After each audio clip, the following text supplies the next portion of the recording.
Bonjour à toutes, bonjour à tous, bienvenue dans l'émission Comme toujours, mais vous le savez, comme toujours, c'est toujours une émission consacrée au patrimoine vivant, au patrimoine qu'on peut aussi qualifier d'immatériel, au savoir-faire d'hier et d'aujourd'hui. Et aujourd'hui, mesdames et messieurs, on va parler d'un sujet pas toujours facile à évoquer, sans doute tabou dans nos sociétés. On va parler funérailles, pompes funèbres, accompagnement dans l'organisation d'obsèques. Et nous recevons pour en parler Charlène Longépé des pompes funèbres de Bournezeau. Mais où sont les funérailles d'antan? Les petits corbillards, corbillards, corbillards, corbillards de nos grands-pères. Ah, de nos grands-pères, chanson de Georges Brassens. Mais oui, où sont passées les funérailles d'antan, les funérailles de nos grands-pères? Une chanson, tiens, qui en dit long sur l'évolution et le rapport à la mort dans notre société. Y a-t-il que les oiseaux qui se cachent pour mourir? Voilà un sujet rempli de mystères, de croyances, de doutes. Pas facile de parler de la mort. Moi qui d'habitude aime jouer et jongler avec les mots, voilà que je parle à mort couvert. Et pourtant, mesdames et messieurs, la mort fait partie de la vie. Alors ne nous privons pas de redonner la vie à la mort, si j'ose dire. Osons en parler et rire, car une chose est certaine, c'est que la faucheuse, elle donne rendez-vous à tout le monde. Et mesdames et messieurs, chacun y va de sa propre mort. Non? Tenez, les huîtres clament, les portes claquent, les pipes se cassent, les danseurs tirent leur révérence, les cyclistes crèvent, l'astronaute monte au ciel, le pompier s'éteint, le magicien disparaît, le PS passe l'arme à gauche, l'alpiniste dévisse, l'aspirateur mord la poussière. Oui, aucun doute, chacun sa mort. Au frileux, une embellie pullover, à la dame pipi, un accident de chasse, au tennisman, une balle perdue, au prisonnier, une hémorragie carcérale, ça vient de loin, et au pouls, une mort lente. Allez, n'en jetez plus, c'est mon dernier mort. Ou peut-être ma dernière émission. C'est piteux, ces jeux de mots. Qu'est-ce qu'une entreprise de pompes funèbres? Qui la compose? Quel métier? Quel service? Comment accompagner l'organisation des obsèques? Quelle est notre relation à la mort dans notre société? Et comment ce rapport a-t-il évolué? Voilà autant de questions que nous allons poser à notre invitée, Charlène Longépé. Bonjour. Bonjour. Bienvenue, on est très heureux de vous accueillir au comptoir de Comme toujours. Soyez la bienvenue. Alors, avant de se lancer dans le sujet, permettez-moi de vous présenter deux gars qui me font mourir de rire, de bonheur, qui me scotchent au fond du trou à chaque émission. J'ai nommé nos deux Jean-Pierre. Bonjour les Jean-Pierre. J'ai eu peur que tu nous appelles croque-mort. Ouais. Non. Faudra pas qu'on prenne le mort aux dents. Alors c'est pompes funèbres ou dans le temps il y avait des croque-morts et maintenant c'est les pompes funèbres. C'est les pompes funèbres, tout à fait. C'est les pompes funèbres, c'est pas les croque-morts. Il y en a encore qui disent oui, croque-mort. Alors il paraît voilà, on aime bien quand même changer. Il paraît qu'il de croquait un des doigts de pied du mort pour voir s'il était toujours mort ou pas. C'est ce qu'il se disait, oui. Et à un moment de temps, il y a eu des erreurs et le gars il s'est relevé. Il était enterré, il était toujours vivant, donc ils ont eu des preuves. Et donc ils ont changé la méthode, d'après ça s'est appelé les pompes funèbres. Alors, voilà notre historien. Donc c'est les versions très officielles de l'histoire. Professeur Pouvreau, bonjour. C'est gratuit. Alors, vous nous avez fait quoi? De la tarte viticole au vin de Brême. Ah, excellent. Voilà. Comme c'est la saison un petit peu des vendanges, voilà, puis même si la saison des vendanges est passée, on peut quand même faire de la tarte au vin. Tout à fait. Voilà, c'est un appareil à base de vin rouge, avec des pommes et une pâte brisée. Voilà. Très bien, mais ça donne envie. Normalement, ça se mange tout seul. Ah oui, je pense que ça va se manger tout seul. Merci Jean-Pierre, on goûte ça dans un instant.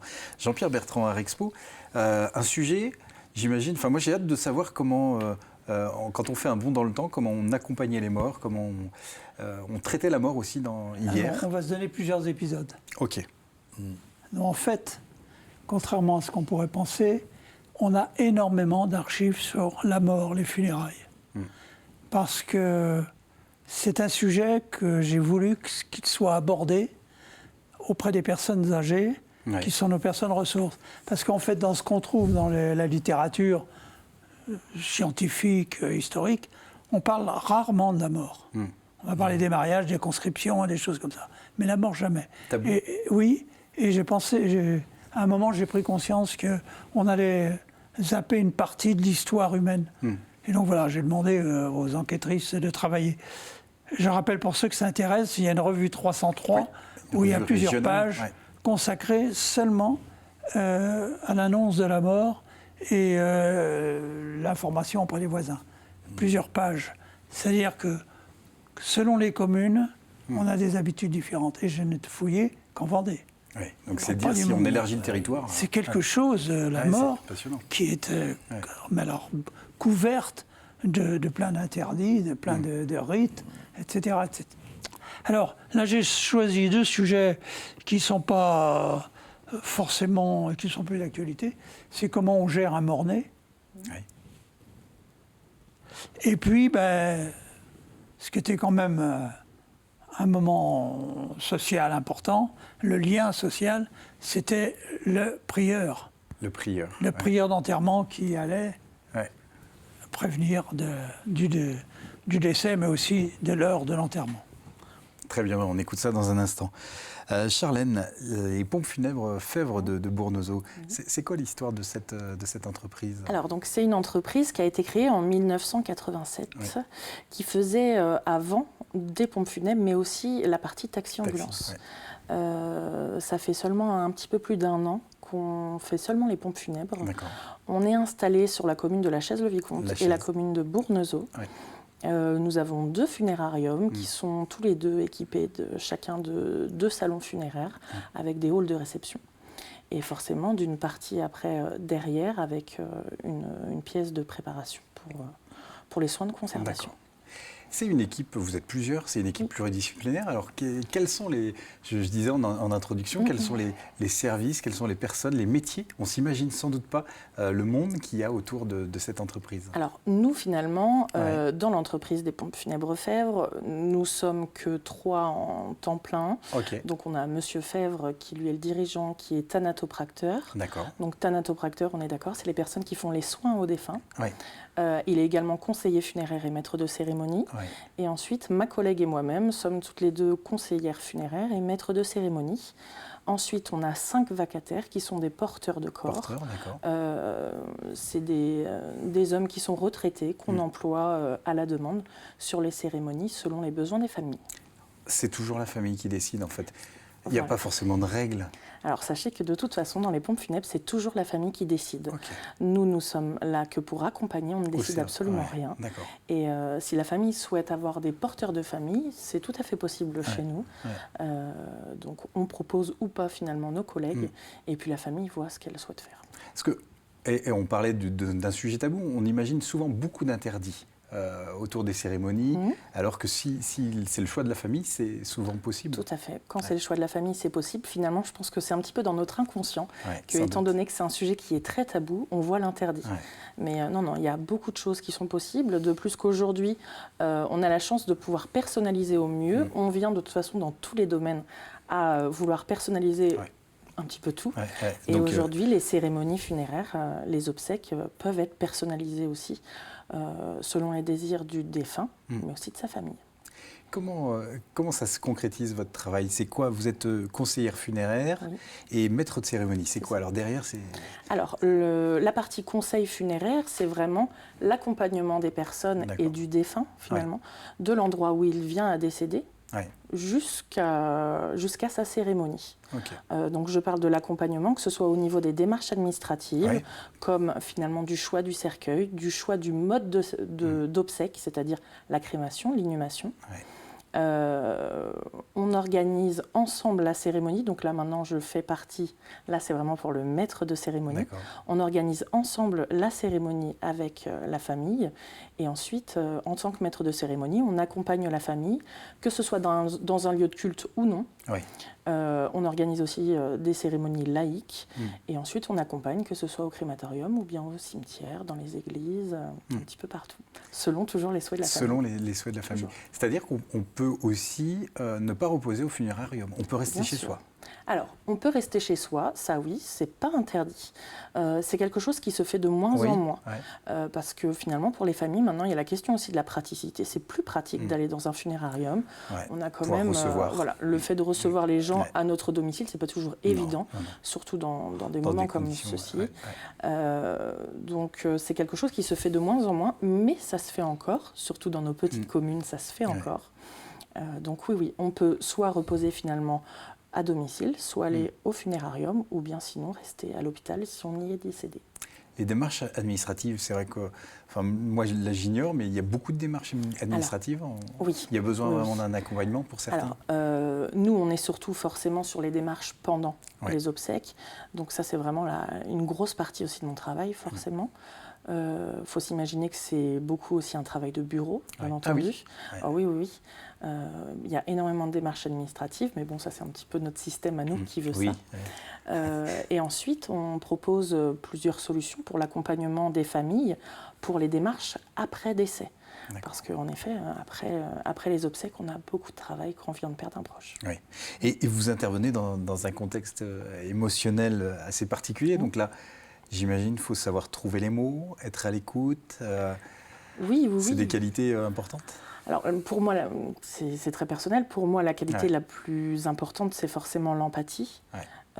L'écoute. Il faut savoir écouter les gens et être disponible. Il faut savoir se rendre disponible. On a besoin de ça. Et il faut aussi, pour moi aussi, c'est très important, savoir faire aussi la notion de distance. C'est ça. C'est pas notre deuil à nous.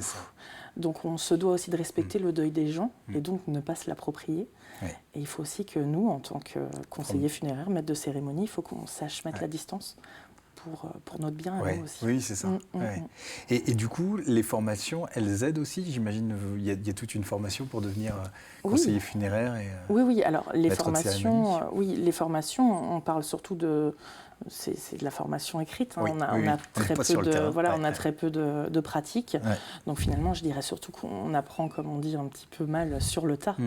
On apprend beaucoup sur le tas. Mais Dieu merci, il y a la formation. On fait beaucoup de psychologie du deuil qui nous aide beaucoup aussi à gérer certains deuils, notamment les décès un petit peu compliqués. D'arriver à trouver les mots. D'arriver à trouver les mots et aussi d'arriver finalement à ne rien dire. Parce que c'est important aussi de savoir rien dire. Je vous propose qu'on marque une petite pause. Ça donne envie, hein ? C'est l'heure de passer à table avec Jean-Pierre Pouvreau. Un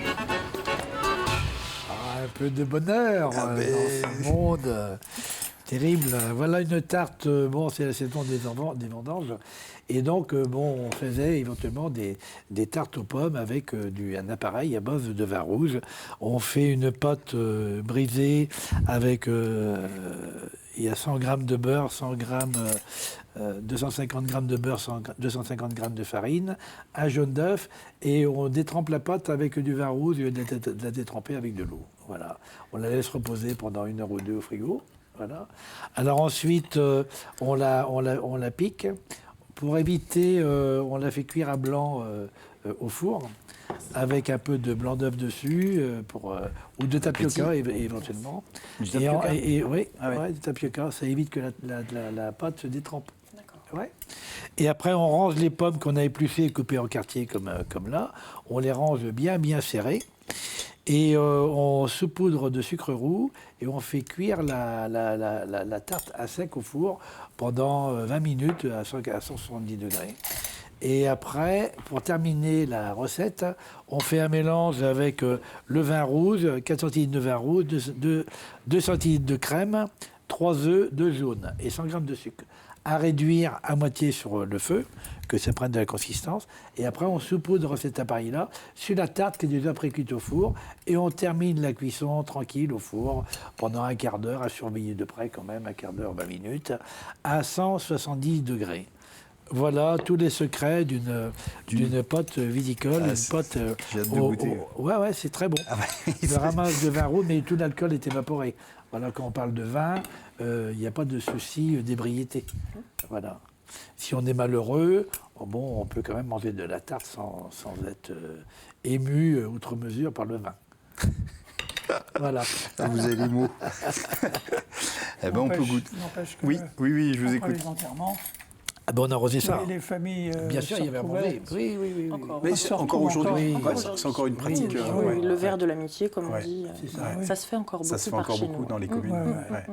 Ah oui, c'est sûr. Ça fait partie du plaisir de retrouver les rêves de la famille qui sont dans la douleur, qui sont dans la peine. Voilà, donc c'est important de partager. Rassembler les vivants. Rassembler les vivants.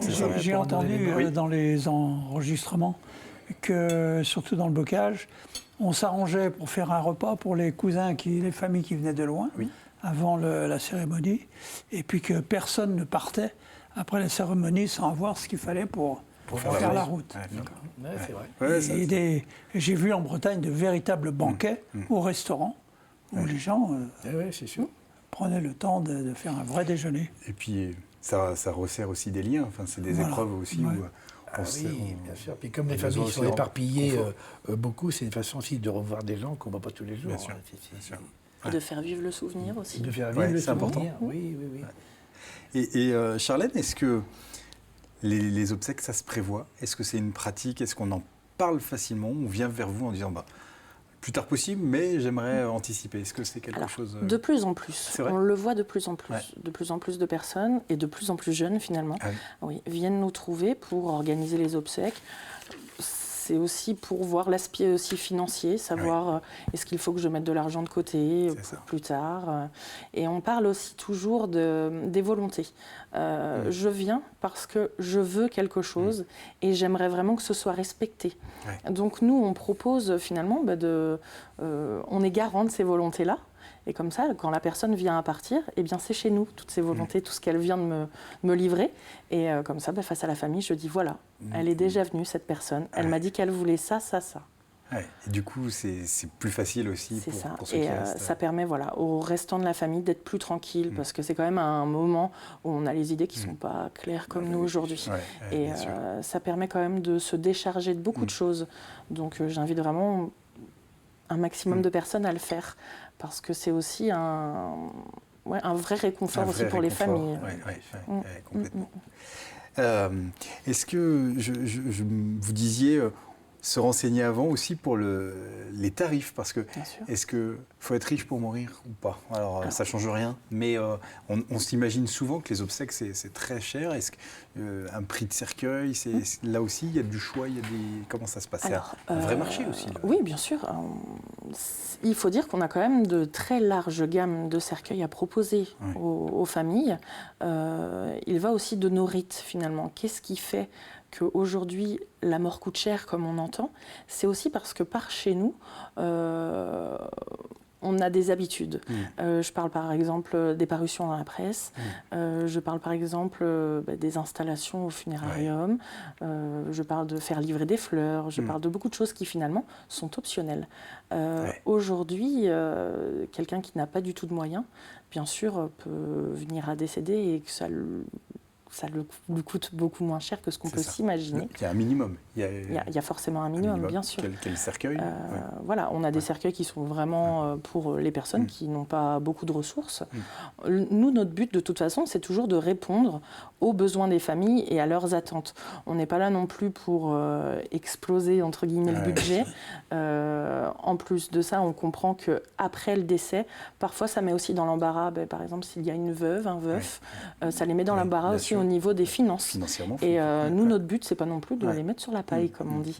Et donc, on s'organise pour que finalement, toute leur volonté, bien sûr, dans la limite du possible, dans la limite du possible, soit respectée, tout en respectant aussi, bien sûr, le budget et leur bourse. Et du coup, on peut aussi avoir... je pense on voit apparaître des cercueils en carton. C'est possible ça, Alors, c'est quelque chose qui est possible, bien sûr. En Vendée, il y a une entreprise qui en fait. Nous, on n'en propose pas encore. On y viendra peut-être. Je mets peut-être une petite réserve sur parfois les cols utilisés. C'est des choses peut-être à voir encore. Et moi, je reconnais que je ne suis pas assez renseignée non plus sur ce sujet-là. Mais oui, ça vient de plus en plus et c'est intéressant. Et s'autoriser à personnaliser un cercueil, faire graver des dessins, c'est des choses que vous voyez aussi? C'est des choses qu'on propose à nos familles, bien sûr. On a notamment une gamme de cercueils qui propose, qui permet aux familles de personnaliser à l'aide de crayons ou de craie tout le cercueil, en fait, chaque phase du cercueil pour y mettre un petit mot, un dessin ou autre. C'est vrai qu'on est parfois démunis, on ne sait pas. Ça. On se dit qu'on va mettre le prix pour prouver l'amour, mais il n'y a peut-être pas que ça. Oui, il n'y a peut-être pas que ça, tout à fait. Ça, après, c'est vraiment propre à chacun. Le but, encore une fois, j'y reviens, c'est on vient de plus en plus à la personnalisation. Donc nous, on essaie aussi de s'adapter à ce besoin-là, à cette envie-là. L'écoute. Et l'écoute. C'est ce qui revient. C'est ça. Eh bien, on va écouter, et on va écouter religieusement notre professeur Jean-Pierre Bertrand qui va faire un bond dans le temps. C'est à vous, c'est de bouche à oreille. propose même qu'on puisse goûter en vous écoutant. Oui, j'ai osé goûter. Ah oui, j'ai vu ça, vous avez ouvert le bal. On ne sait jamais, voilà. Venir d'une mort subite. Ce serait dommage, avant d'avoir goûté. Bah oui, quand même. Apparemment, la mort, c'est un manque de savoir-vivre. Ah oui. Donc profitons-en. Et mourrons de notre vivant. Oui, j'ai été pas surpris, parce que c'est pas la première fois que j'entends ça, du sort qui était réservé aux morts-nés et aux suicidés. Ah oui. Hein, un suicidé, j'ai failli mettre l'extrait, était basculé par au-dessus le mur. Il n'entrait pas par la porte. Ah oui. Il n'avait pas le droit aux cérémonies religieuses. Et il était basculé par-dessus le mur du cimetière, et directement de l'autre côté, on le récupérait, on le mettait dans la fosse commune. Ah ouais. Les morts-nés, c'était presque ça. Ah bon? Hein, on va entendre. Et donc, voilà des pratiques anciennes, qui ont totalement disparu aujourd'hui. Donc, cette personne a eu cette situation chez elle. Elle explique qu'elle a vécu un de ses enfants qui est mort-né. Donc, c'est Madame Madeleine Gobin de La Roche-sur-Yon. Elle a vécu ça en 1940. On écoute. Et s'il s'agit d'un enfant mort-né? Alors moi j'en ai eu un. À ce moment-là, moi cet enfant, il a été enlevé aussitôt à la naissance et il n'a pas été, d'ailleurs je le regrette, mais enfin c'est comme ça, il n'a pas été enterré avec ma famille, il a été enterré dans un caveau spécial au cimetière où il y a tous ces enfants-là.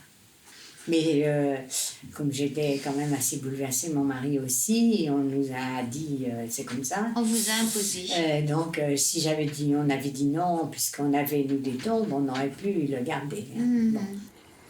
Effectivement.